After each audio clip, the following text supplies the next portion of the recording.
Hey everybody, welcome back. So I've been making videos for nearly a decade.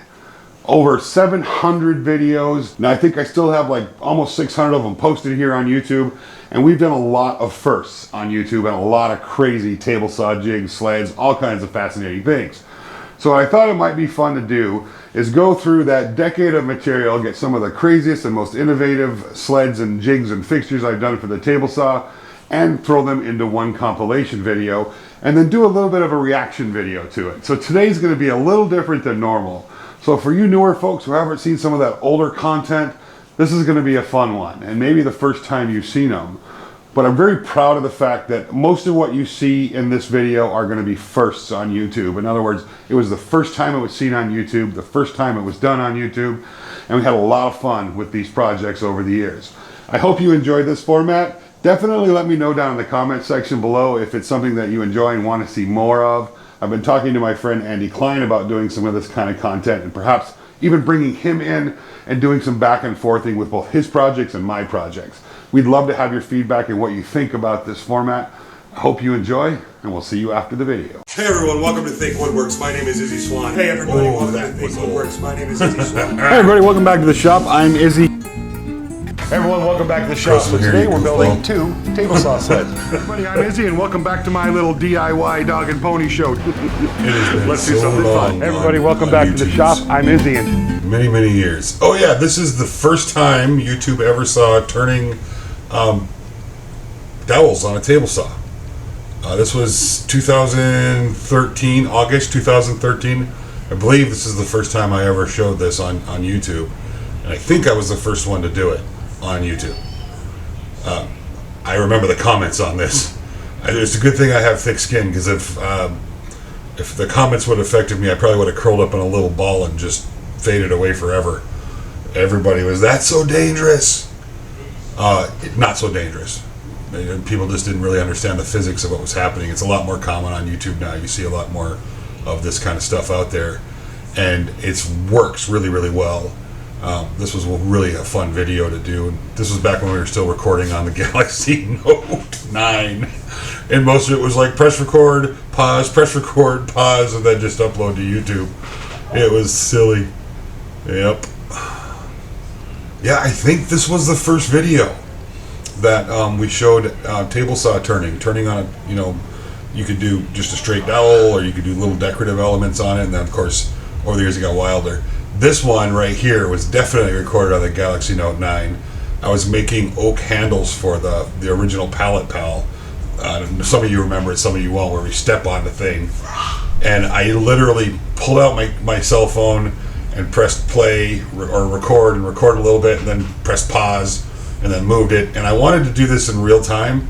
So in this one, I actually show, this is very old oak. This is like 100-year-old oak. Very dry, very hard, and I believe that's that old rigid table saw. So 1 3/4 horse motor, not real powerful, but I wanted to show how fast it really was. So this whole segment here is real time of cutting an oak handle for a Pallet Pal. It's amazing how effective this is. Look at those chips coming out there. You can really tell how hard that oak is. Wow, old video. This would have been towards the end of August in 2013. Yep. Pull it off of there. And I believe this is the first time I showed using a dado stack instead of just using it with a single blade. They work both ways. Dado stack, you can go a little bit more aggressive because there's a little bit more support. Now what people don't get on this is that table saw blade is spinning at 3,400 RPMs, and the drill is only spinning about 600 RPMs. So functionally, the table saw blade is not like cutting directly across, but it's making these long, small swoops. You're taking a 32nd of an inch. It's not aggressive at all. In fact, you can feel in the drill there's like no aggression. But this was a very effective way. We made so many of those handles. I think it was, I can't remember. It was well over 200-300 of them. Crazy stuff. I've made several jigs like this since then. Some with plexiglass on them. I've taken them I took them to Klingspor and actually live demoed them and had other people feeling the aggression.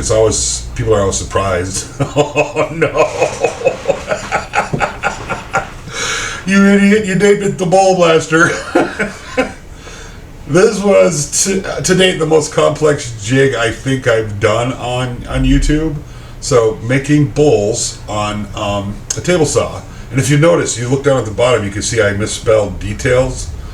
A few videos before this, I'd figured out that if I put some on-screen words and I misspelled something and didn't catch it and posted it, and the comment section blew up.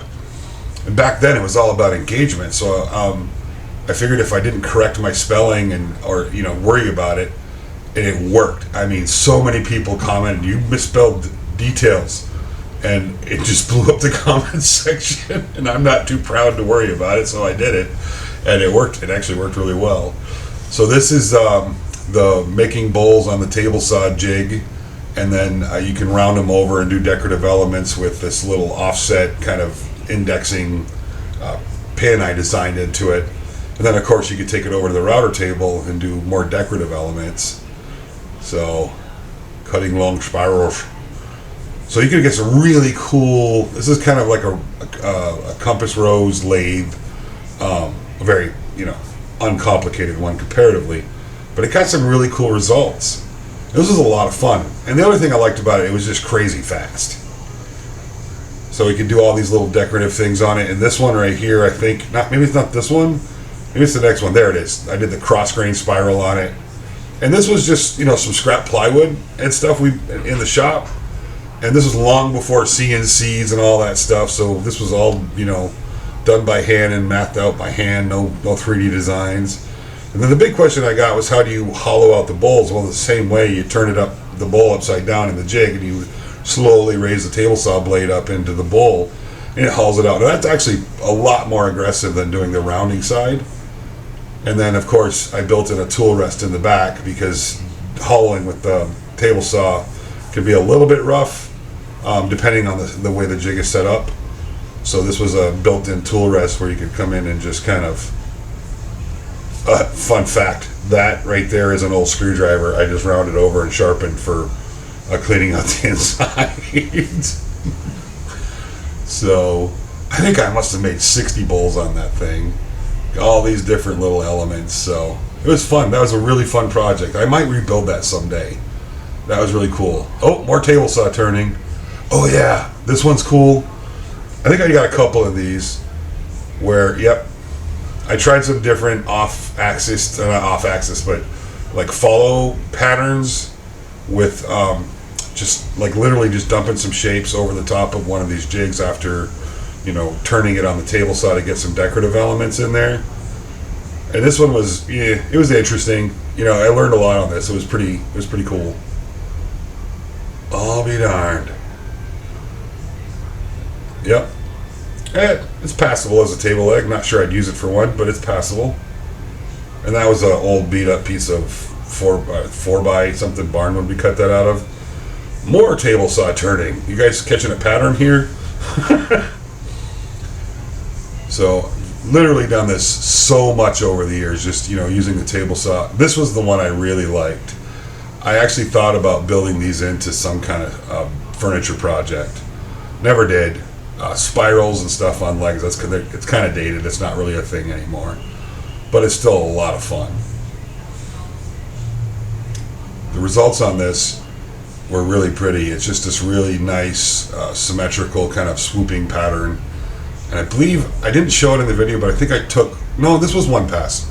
I thought I was taking 2 passes and raising the blade a little bit, but no, that was a different project. So I like the way these turned out. So those are kind of pretty, and that was that was with my homemade dye. I used to make my own dyes and stains and stuff back in the day. Ooh, that's me about 50 pounds lighter. This was a quick, fun one we did. Another way to hollow out a bowl with the table saw. That was just some cherry and walnut maple that we glued up. Oh yeah, bowling ball on a table saw. I believe, this was beginning of 2014, maybe March 2014, and the aspect ratio was all screwed up on this, again from my cell phone. But I believe to date I am the only person that's ever turned a bowling ball on a table saw and actually used it. That was regulation. So, and that was just some old beat up stuff. And okay, this is another. Whenever I do my table saw sleds, especially for builds that are going to do quite a few of, I always make them multifunctional. So, that was just one thing I used to always preach. If you can get more out of a table saw sled, do more. And here's my angled table saw fence where we do a lot of coving and stuff. That was the first time I'd showed it on YouTube. Which one is this? Oh, I bet it's more table saw turning. To be fair, I just literally threw up a bunch of videos and kind of hacked them up, and now I'm going to go through and comment on them and watch them. What am I doing here? Oh yeah, yep. Pretty sure this is the churro. There's the DPT wrench. Use that a lot. Just don't use it much anymore. Just hangs on the wall. No, this isn't the churro. Is it? Maybe. We'll see in a second, guys. So this is a real simple jig. I literally just built this in a few minutes to house this length of material for turning, and literally no bearings or anything, just some bolts in the end of the material. Yep, this is the churro. And then just like you do a cove cut on a table saw, except for I had a following pattern on mine, so you can see that piece of wood up on top. I used a screwdriver in a hole in the side of a round disc, and I just followed that pattern along with it, raising the blade up into it. And I believe, I don't even think I measured that out. I just marked some different points on that little disc so I'd have different positions. I literally just hand sketched it out. I think I did this video in it was 4 hours. It was 4 hours to build the jig, film it, and edit it, and post it. And the stupid video got 4 million views or something like that. I need more videos like this. Yep, this is definitely the churro. So I created these kind of coves that follow the radius of the piece of wood we're turning, and then that little follower there would just create the same pattern every time I pushed it through. Now there's no real gauge to it or anything. It's just at the speed you're going, keep the follower against the material, and that keeps it consistent through the whole turn. So interestingly enough, this is a lot more aggressive on a table saw blade. Doing coves, or this is way more aggressive on a table saw blade than actually turning something, like turning a spindle or the bowling ball even. That is harder on the arbor and stuff than the actual turning part is. And that was one of the things we always got comments. Well, you're gonna ruin your arbor. I'm like, it's a tool. I'm gonna use it for what I want to use it for. If it ruins it, I'll replace it. But the truth is, this is way harder on the arbor. Coving is way harder on the arbor than actually turning something at high speeds is. So, I guess I left a lot of this video in.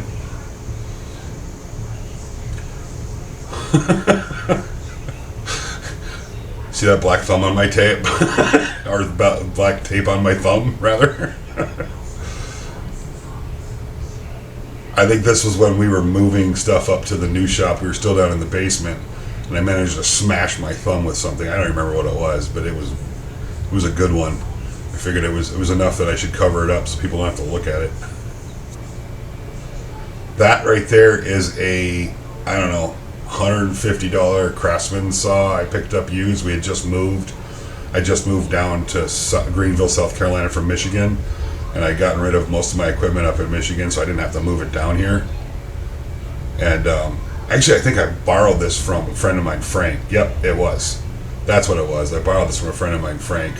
He had it in storage, wasn't using it, so I just used it while I was getting ready to move up to the big shop. I didn't want to put any new equipment down because I didn't want to have to move it again.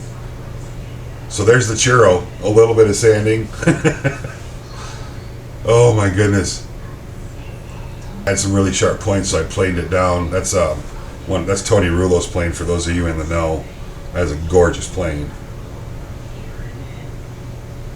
And there it is. There is the churro. Why would I show so much of that planing? It's sanding. I have never gotten good at editing videos, y'all. For those of you who watch me and are patient with me, thank you. There are so many people out there so much better at this video editing stuff than I am, and what's visually interesting. And a little bit of, what is that, teak oil? Yeah, it might be teak oil. And that is cedar. Yeah, I believe we cut that out of some white cedar. Oh, the good old days. And there it is, the uneven churro. I think I may still have that laying around somewhere. Probably covered in sawdust, stashed somewhere. If I do, I should probably get it out and burn it. Or write a date on it so I remember when we did this video. And this video is shortly after I did the churro. This one's kind of interesting. It's not something I'd ever do again. It was a little sketch on the table saw. Probably one of the most sketchy things I've ever done on the table saw. So I created a rack and pinion system for a sled. This sled has these gears on it that are going to follow a rack and pinion system on a table saw. I always make faces when I'm drilling. I bite my tongue, stick out my tongue, make some weird face when I'm doing something I need to focus on because I'm a dork. And yep, that's what it is. Literally just cobbled together again with scrap wood. I didn't even go to the hardware store for anything. I just grabbed whatever I had laying around. And then I numbered the gear, the gear that's going to go through the pinion or the rack, so I could position it each time to make a different one, to make a different position. And then literally pushing this thing across the top of that rack, turning this thing really aggressively. So this is probably the most aggressive thing I've ever done on a table saw as far as, forces involved. It's a lot of like side load on that blade because it's really, almost directly hitting the side load.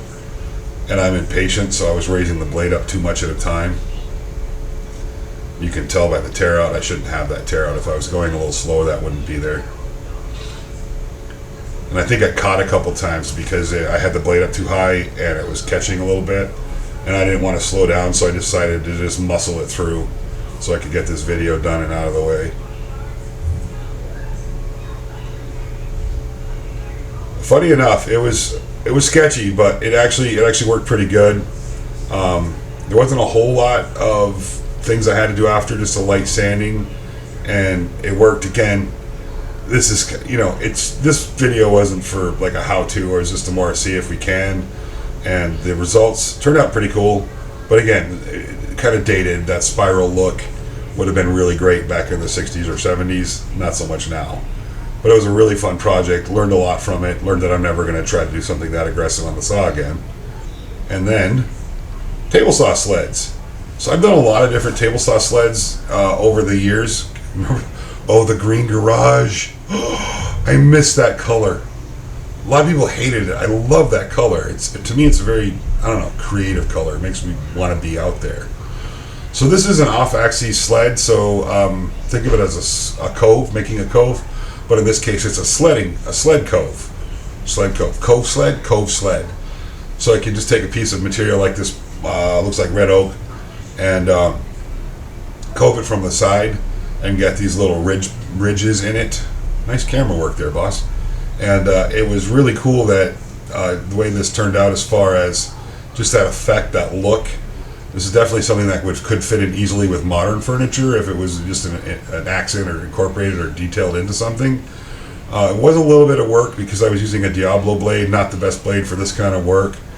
And then another nice fun thing, this is kind of where I was going with this from the start. I had planned on doing this, was to rip those down and just offset each one of those ribs, so you get this crazy cool pattern. And it's a little bit of work, but honestly, if you're doing something like a drawer front or something like that, it's not too much at all. So it turned out really interesting. Rattle can lacquer, baby. For small work, that was the way to go. But yeah, this was a fun one. Just really, always thinking about doing things different with the table saw sled. And you guys have been watching me for the last decade. I've done tons and tons of crazy table saw sled videos. Oh my God, grow some hair, dude. What the hell? 50 pounds lighter and a lot less hair. I'll take the 50 pounds lighter, but I like my hair now. Wild time. Whew. It has been a wild ride. Lots of crazy fun innovations, lots of cool projects, and there are hundreds more videos similar to what you just saw. I'm really excited about the possibility of bringing more content like this to you. Definitely let us know what you thought of this type of content. I think it would be a really interesting way for some of the newer folks, the folks that have only been subscribed for a few years, to see some of that older content and really kind of get a behind the scenes look at it. Anyway, thank you very much for watching. If you enjoyed the video, don't forget to like and subscribe. We really appreciate it, and we'll see you in the next video.